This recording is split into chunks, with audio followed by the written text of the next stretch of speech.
el ponente que nos convoca aquí, Luis de Guindos, pues lo conocéis todos, las licenciadas económicas y en Derecho, pero voy a abreviar, con muchos cargos. Actualmente es el presidente del Instituto PricewaterhouseCoopers y Instituto de Empresa, ¿no?, para análisis internacional y de las finanzas internacionales. No, de finanzas. De finanzas. Es miembro del Consejo de Administración de Endesa y, desde el punto de vista de relevancia pública, entre los muchos cargos, sobre todo ha sido secretario de Estado de Economía, ¿no?, me parece que esto da mucha solvencia a lo que pueda aportarnos, porque además de todo le seguimos como analista agudo y profundo de la actualidad en sus colaboraciones de prensa, sobre todo en El Mundo, y a veces también en otros medios, y por supuesto en tertulias variadas de televisión.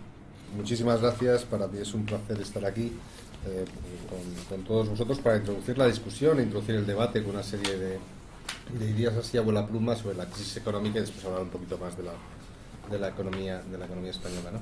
Yo lo que voy a intentar es ser breve, ajustarme, pues ahora son y 10 hasta 1:30, y plantear los puntos que creo que son más importantes de cara a lo que nos está pasando en el entorno internacional y lo que está pasando en la economía española. Yo os he preparado una presentación con una serie de transparencias. Mira, la primera es, evidentemente, desde el punto de vista del contexto internacional, el mundo se está recuperando. El mundo, lo que pasa, se está recuperando a ritmos diferentes. Se ve que efectivamente, bueno, lo peor de la crisis, tanto en Japón, en Estados Unidos, en la zona euro, etcétera, tuvo lugar en el último trimestre del año 2008, primer trimestre del 2009, y a partir de ahí, las caídas muy intensas, el mundo se empieza a recuperar, pero se empieza a recuperar con diferentes ritmos, ¿no? Es decir, se empieza a recuperar con más intensidad en el caso de Estados Unidos, después con Japón y después con menos intensidad Europa, y los países emergentes mucho más. Sin embargo, en este momento las perspectivas económicas son peores que las que teníamos hace simplemente un trimestre. Es decir, la percepción hoy es que el crecimiento económico en el mundo se está parando, y como consecuencia de dos riesgos fundamentales. El primero es desequilibrios económicos en el caso de China e India, de tensiones inflacionistas, comportamientos de burbuja, crecimientos que no son sostenibles, y después lo que se llama la crisis de deuda o crisis de riesgo soberano, que es lo que fundamentalmente nos vamos a enfrentar. Seguimos. Sí.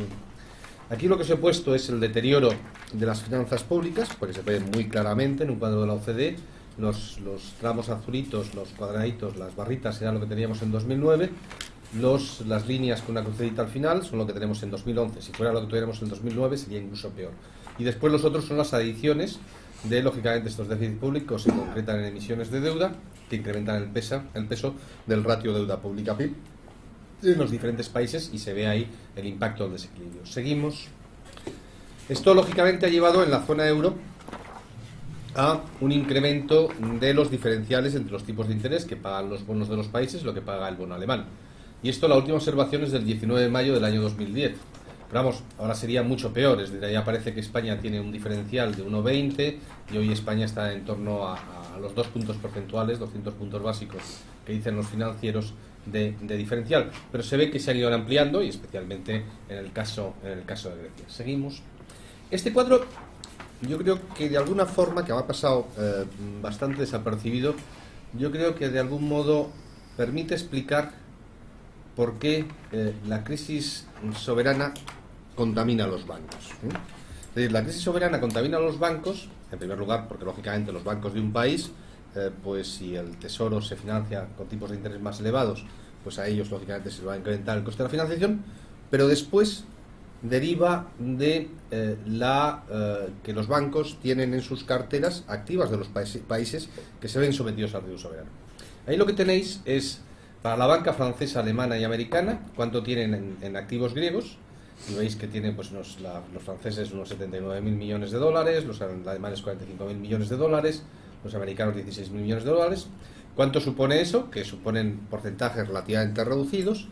¿Y cuántos son los recursos propios, es decir, el capital de reservas de las bancas de cada uno de los países? Pero después, ahí es la línea de grilla, y esto es lo importante que os fijéis, porque eso somos nosotros, el incremento ahí se produce en España. Lo que tenemos es la exposición de los bancos franceses, alemanes y de Estados Unidos aparte de Grecia, a Portugal y muy especialmente España, que es lo que ahí pesa más del 50%.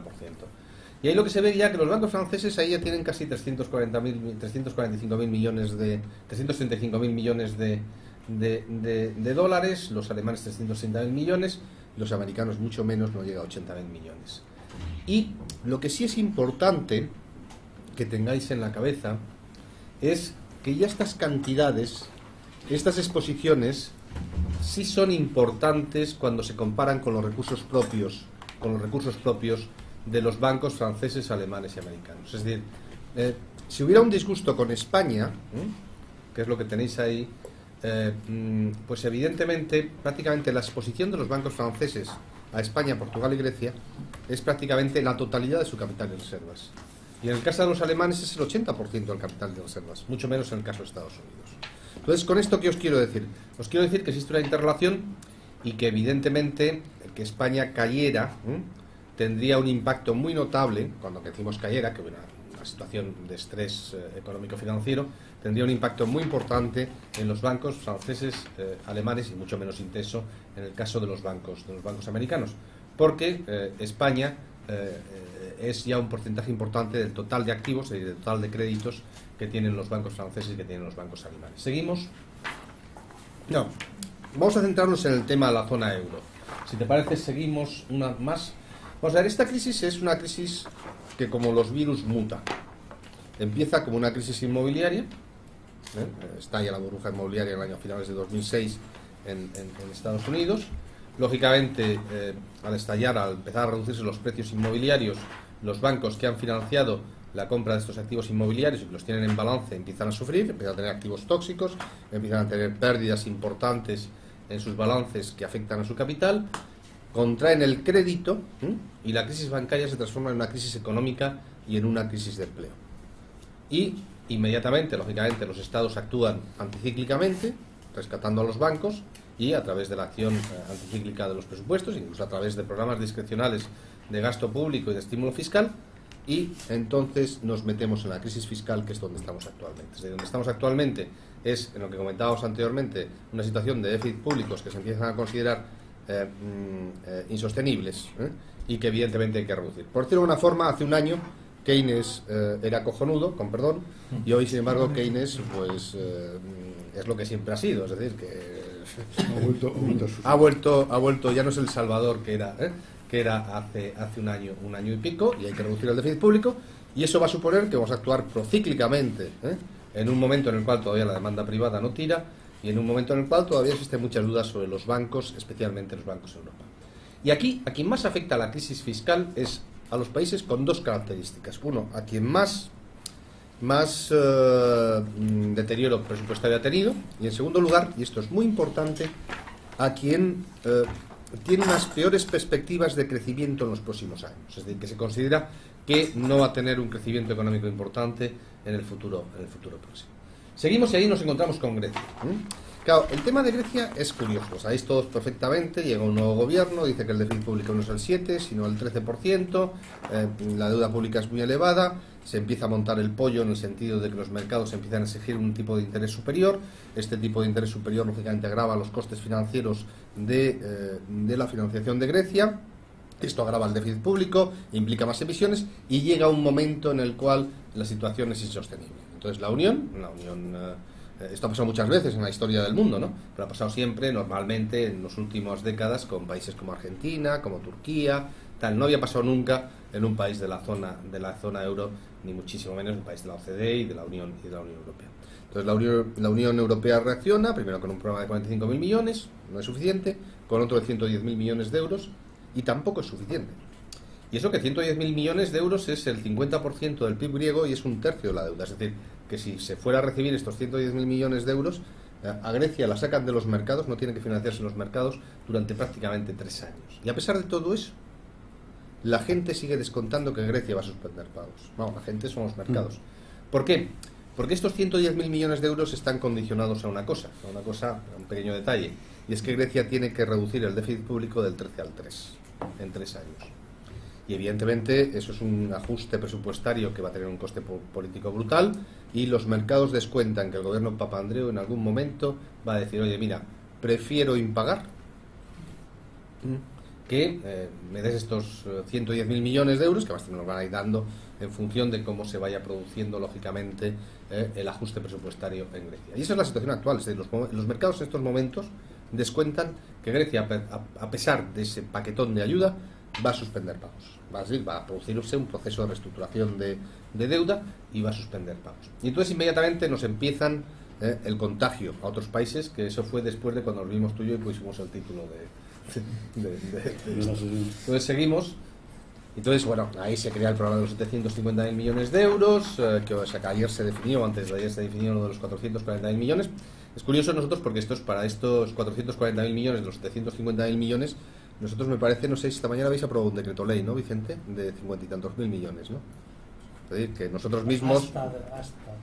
Nosotros mismos nos autoapoyamos en el caso de que efectivamente, y los griegos también, y los irlandeses también, y los portugueses, etcétera, etcétera, etcétera. Después se insinúa que el Banco Central Europeo tiene que comprar deuda pública y simultáneamente los países europeos se empiezan a poner en marcha pues los programas de ajuste que los han puesto en todos los países y la necesidad de una mayor supervisión para que efectivamente no vuelvan a ocurrir estas cosas en la Unión Europea.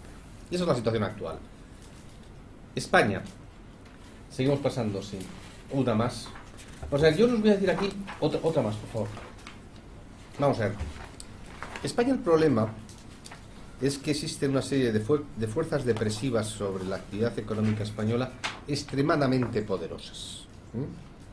Y que, además, en combinación con una crisis económica internacional, pues han llevado lógicamente una recesión tremenda y que va a estar con nosotros durante algún tiempo en diferentes facetas, ¿no? La primera es la deuda privada. El nivel de deuda privada, ahí tenéis el nivel de deuda privada de familias y empresas españolas, es muy elevado, es decir, es el 225% del PIB. Eso me dices, ¿es mucho, es poco? Eso es una burrada, es decir, es equiparable, por ejemplo, a lo que tiene cerca, algo menos de lo que tiene Estados Unidos, para lo que tiene el Reino Unido, etcétera, etcétera, etcétera. Pero sobre todo fijaros en la evolución, es decir, en el año 2003 el nivel de deuda era por debajo del 147% y hoy estamos en el 225%, es decir, los españoles como auténticos campeones nos hemos endeudado en 6 años en 75 puntos del PIB, lo cual supone aproximadamente solamente 750.000 millones de euros. No está mal. Y eso lo hemos utilizado para lo siguiente, para el sector inmobiliario, fundamentalmente. Y ahí lo que os he puesto es un gráfico del Fondo Monetario Internacional en el cual se pone de manifiesto que la mayor burbuja inmobiliaria del mundo se ha dado aquí. Y entonces que la mayor burbuja inmobiliaria del mundo, como veis allí, este es un gráfico del Fondo Monetario Internacional en el cual se ve que el tramo azul, el que más incremento de precios en términos reales ha tenido, ha sido España. Y el tramito rojo, que es el ajuste que se ha producido en precios, todavía lo que indica es que queda mucho ajuste pendiente, lo cual tiene implicaciones desde el punto de vista de la construcción, desde el punto de vista del consumo, desde el punto de vista de lo que es el propio sector bancario. Estos cuadros son absolutamente públicos. Yo nunca los he visto publicados en ningún medio de comunicación en España. No sé si es casual o no es casual. Esto lo hemos sacado en El Economista. Ah, eso lo habéis sacado en El Economista. En la página de opinión, en el gráfico de opinión. Ya. Entonces, muy parecido del FMI, pues el siguiente es del Fondo Monetario. El siguiente es el de la OCDE. En la OCDE es ahí cómo se pone de manifiesto que también a través de diferentes criterios España tiene la mayor burbuja inmobiliaria y de acuerdo con una serie de parámetros tiene el mayor ajuste pendiente desde el punto de vista de lo que es el sector inmobiliario. Y eso es lógicamente la segunda debilidad. Seguimos. La tercera es la pérdida de competitividad, es decir, hemos tenido costes e inflaciones superiores a la media europea que se empiezan a corregir cuando nosotros empezamos a destruir empleo masivamente, entonces aumenta la productividad artificialmente, se ajustan los costes laborales unitarios, no por moderación salarial, sino por despidos, y evidentemente mejoramos, pero ese es el tercero. Entonces la combinación de un nivel brutal de deuda privada, más una burbuja inmobiliaria inmensa, más pérdida de competitividad, en combinación con la crisis económica internacional, la crisis financiera internacional, da lugar al ajuste de la economía española. Ese es el déficit externo, que es el que resume nuestros desequilibrios. Proseguimos para ir más rápido. Y ahí tenemos el ajuste. El ajuste, que no ha sido intenso desde el punto de vista de contracción del PIB, los alemanes se han contraído mucho más que nosotros, pero sin embargo donde ha sido brutal en España ha sido desde el punto de vista del PIB. No ha habido ninguna economía, y esto nos lleva a la reforma laboral, que después comentemos, que haya destruido tanto empleo. Se ha destruido en España desde el inicio de la crisis más del 10% del empleo del sector privado. La segunda manifestación de la crisis es el deterioro presupuestario, que eso enlaza con la debilidad que comentamos anteriormente, la percepción de los mercados. No ha habido ningún país del mundo tampoco en el cual el déficit público se haya deteriorado en más de 13 puntos, desde un superávit del 2 a un déficit superior al 11. Y el tercero es la crisis bancaria. Seguimos este tema.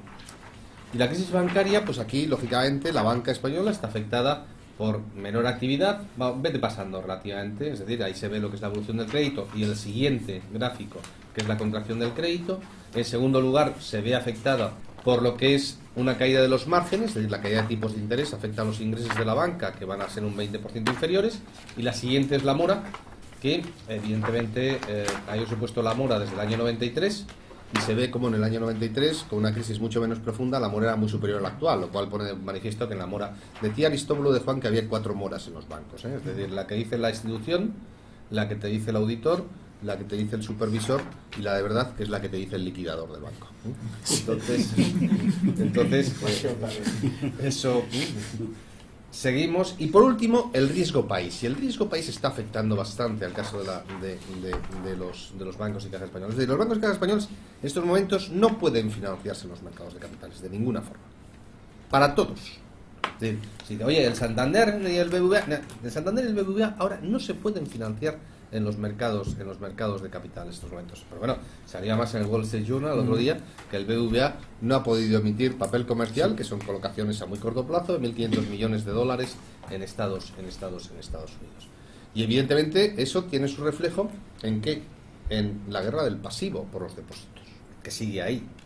Es decir, si tú efectivamente no puedes financiarte fuera, intentas irte a otra fuente de financiación que tienes básicamente, que son los depósitos domésticos. Para que os hagáis una idea, el libro de crédito de los bancos es 1,5 billones nuestros, de los cuales pues un 10% son recursos propios, de capital y reservas y otro tipo de emisiones como preferentes, etcétera. Un 50 y tantos % son depósitos y el resto, un 30 y tantos %, son fundamentalmente emisiones en los mercados de capitales. Entonces, si a ti se te cierran ese 30 y tantos %, que implica además la no posibilidad, no que no puedas ir a por más, sino que incluso tienes que no puedes renovar, pues te encuentras con una situación en la cual se te cierra el grifo. Seguimos. Ese es el sector bancario en España, que es el otro ajuste pendiente. Pues hay exceso de capacidad de un tercio, necesidad de capitalización, que es el FROB, y evidentemente la necesidad de reestructurar el sector, fundamentalmente de cajas de ahorros. Y por último, y con esto ya acabo, yo creo que este es el gráfico que resume la crisis en España, que es el gráfico de cómo la familia ha reaccionado a la crisis. Es decir, la renta, nuestra tasa de ahorro tradicionalmente ha supuesto entre un 10 y un 11% la renta disponible.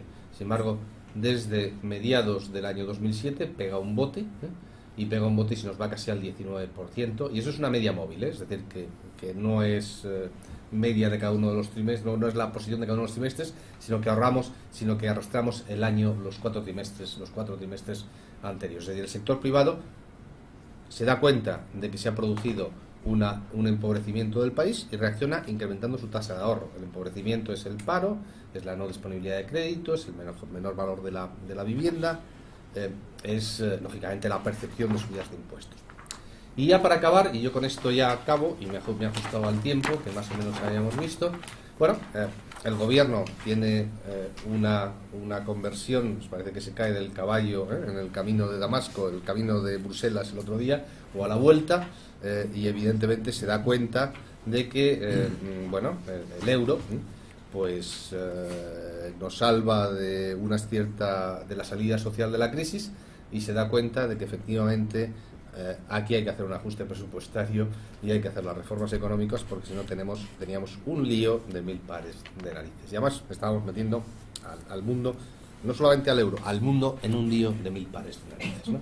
Entonces, bueno, yo creo que el otro día, pues cuando le llama a Obama, le llama a la Merkel, el Papa parece que lo llama, hoy he ido a ver al Papa, ¿no? Pero seguro que el Papa estaba rezando mucho por Zapatero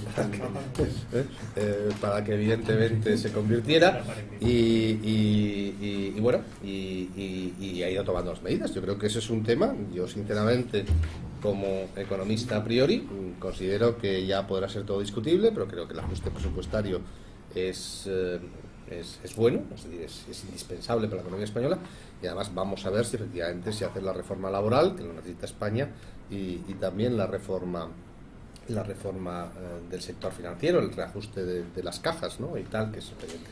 Yo en esto siempre me acuerdo que este país al final siempre en el último minuto hace las cosas, en el último minuto. Por eso en el año 59, a los economistas, bueno, pues hay una, sobre todo a los técnicos comerciales del Estado, porque se hizo el Ministerio de Comercio, hay una cosa que se llamó el Plan de Estabilización, que se hizo en el año 59, que esto era el régimen franquista al final, pues los últimos exceptores ya de los falangistas. Franco nombra a 2 ministros, uno Alberto Llastres y otro Mariano Navarro Rubio. Estos se van a ver a Franco, le dicen, vamos a ver, general, que es que nos quedan divisas para 2 meses. Y entonces dice, bueno, ¿y qué hacemos? Y dice, pues nada, aquí se puede hacer 2 cosas. Uno, liberalizar la economía y después abrirse al exterior, ¿no?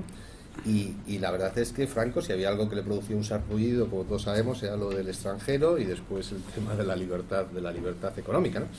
Y bueno, y el plan de estabilización lo hizo un economista catalán que se llama Joan Sardá, que era de Esquerra Republicana, que había estado exilado en Venezuela, que tenía relación con el Banco Mundial y con el Fondo Monetario Internacional. Y bueno, y un economista de Esquerra, que era jefe del Servicio de Estudios del Banco de España en el año 59, fue el que diseñó, después lo implementó lógicamente desde el punto de vista político, tanto Alberto Llastres como Navarro Rubio, pero después desde el punto de vista técnico, pues estaban allí pues Manolo Varela y Luis Ángel Rojo y Fuentes Quintana, etcétera, etcétera, etcétera, ¿no? Y bueno, y se salvó, es decir, y después el general se murió en la cama, ¿no? Como todos sabemos, salvo el caso de Garzón, ¿no? Y esas son las paradojas de la vida, es decir, este país siempre en el último minuto, y tuvimos los 60, que fueron años de crecimiento elevado, etcétera, etcétera, etcétera, ¿no? No sé si en este caso es similar, no es similar, si se ha llamado a un economista de Esquerra Republicana o no sé. Pero bueno, que yo espero que efectivamente, si no hemos cruzado la línea roja... Sabemos que se murió en la cama, pero no en la del paro. No, claro. No la hagamos igual.